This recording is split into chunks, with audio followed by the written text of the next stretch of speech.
अगस्त 2015 China ने एक button दबाया और एक ही दिन में मुंबई से लेकर मेक्सिको सिटी तक की मार्केट हिल गई। एक करेंसी मूव ने पूरी दुनिया को रुला दिया। आखिर ऐसा हुआ क्या था उस साल? 11 अगस्त 2015 को चाइना के central bank people's bank of China ने युआन की वैल्यू एक ही दिन में 1.9% गिरा दी। ये 20 सालों का सबसे बड़ा सिंगल डे ड्रॉप था।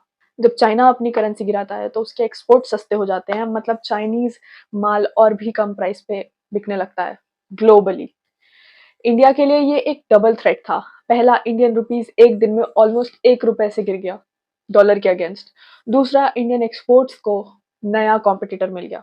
टेक्सटाइल, केमिकल, मेटल सब सेक्टर्स में चाइनीज गुड्स और सस्ते हो गए। और तीसरा, ब्रेंट क्रूड ऑयल 20% ज्यादा से गिर गया। क्यों? क्योंकि मार्केट्स ने सोचा कि चाइना की ग्रोथ स्लो हो रही है तो ऑयल की डिमांड भी कम हो जाएगी। इंडिया में इक्विटी मार्केट्स 3% से गिर गए और रुपी पर सबसे ज्यादा इम्पैक्ट पड़ा। चाइना से $700 बिलियन का कैपिटल फ्लाइट हुआ सिर्फ 2015 में। इमर्जिंग मार्केट्स में पैनिक का सिचुएशन क्रिएट हो रहा था। तो इससे हमें क्या सीखने को मिला कि इंडिया और चाइना सिर्फ नेबर्स नहीं है, वो ग्लोबल कॉम्पिटिटर्स हैं ट्रेड में।